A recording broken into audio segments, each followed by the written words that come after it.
Introducing the all-new Italiano range of pizza. Pizza Ultimo. Pizza Hut. 14 மணித்தியாலத்துக்கும் அதிக நேரம் நாம் கடலில் போராடுகின்றோம்.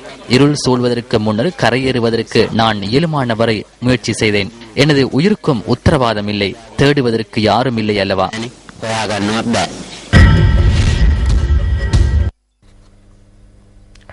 அது நடுக்கடலில் போராடிய ஒரு மீனவரின் குரல். இந்த மீனவர் உயிர் தப்பியுள்ள போதிலும் அவருடன் தொழிலுக்கு சென்ற 2 மீனவர்கள் உயிரிழந்துள்ளனர். பலப்பட்டிய பகுதியில் அந்த மீனவர் எம்மை சந்தித்த போது தாம் எதிர்நோக்கிய அனர்த்தம் குறித்து விவரித்தார். 2 மணியின் பின்னர் எமது படகு கவிழ்ந்தது. வேறு திசையில் பயணிக்க வேண்டி ஏற்பட்டது. நாம் 3 பேர் இருந்தோம். அவர்களின் ஒருவர் காற்றின் வேகம் காரணமாக அள்ளுன்று செல்லப்பட்டார். 12 மணியின் பின்னரும் ஜெயா என்பவர் என்னுடன் இருந்தார். கரையை அண்மித்து விட்டோம். தற்போது போக முடியும் என்று கூறினேன். அதன் போதே தன்னால் மூச்செடுக்க முடியவில்லை என்று அவர் கூறினார்.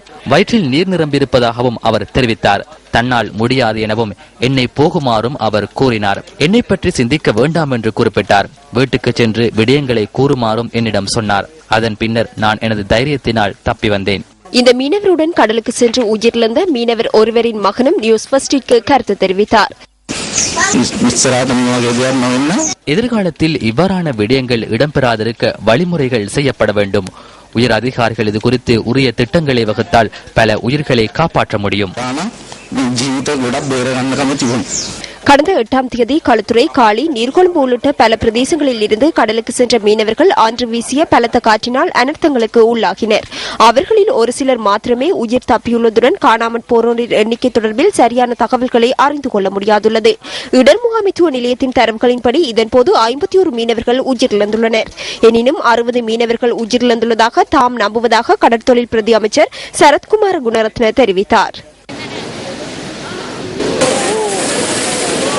காணாமல் போயிருந்த மற்றொரு மீனவரின் சடலம் இன்று பூச பகுதியில் கரையொதுங்கியது.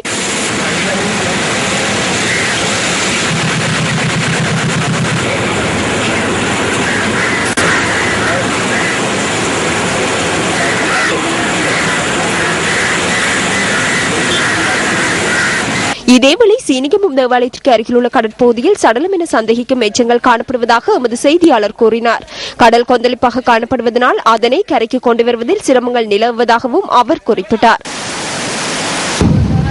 பலத்த காற்றினால் மொரட்டுவை லுனாவ பகுதியில் இருந்து கடலுக்கு சென்ற மீன்பிடி படகு ஒன்று கவிழ்ந்ததில் மீனவர் ஒருவர் காயமடைந்துள்ளதுடன் அவர் வைத்தியசாலையில் அனுமதிக்கப்பட்டுள்ளார். வானிலை எதிர்வு குரலையும் கருத்தில் கொள்ளாது 3 மீனவர்கள் கடலுக்கு செல்ல முயற்சித்துள்ளதாக எமது செய்தியாளர் கூறினார். இதேவேளை பல பிரதேசங்களில் மீனவர்கள் இன்று மீன்பிடி நடவடிக்கைகளுக்காக கடலுக்கு செல்லவில்லை. தெஹிவலை, லுனாவ, அங்குலானை ஆகிய பகுதி மீனவர்கள் இன்று கடலுக்கு செல்லவில்லை. பாரிய அளவில் நட்டம் ஏற்பட்டுள்ளது. மீன்பிடி படகுகள் உடைந்துள்ளன. மீனவர்கள் அச்சமடைந்துள்ளனர். உயிர் பாதுகாப்பு அங்கே எவருக்கும் வழங்கப்படவில்லை. இது தொடர்பில் அறிவுறுத்தல்களும் வழங்கப்படவில்லை. இதேவேளை சீரற்ற வானிலை காரணமாக நீர்கொழும்பு பகுதி மீனவர்களும் இன்று கடலுக்கு செல்லவில்லை.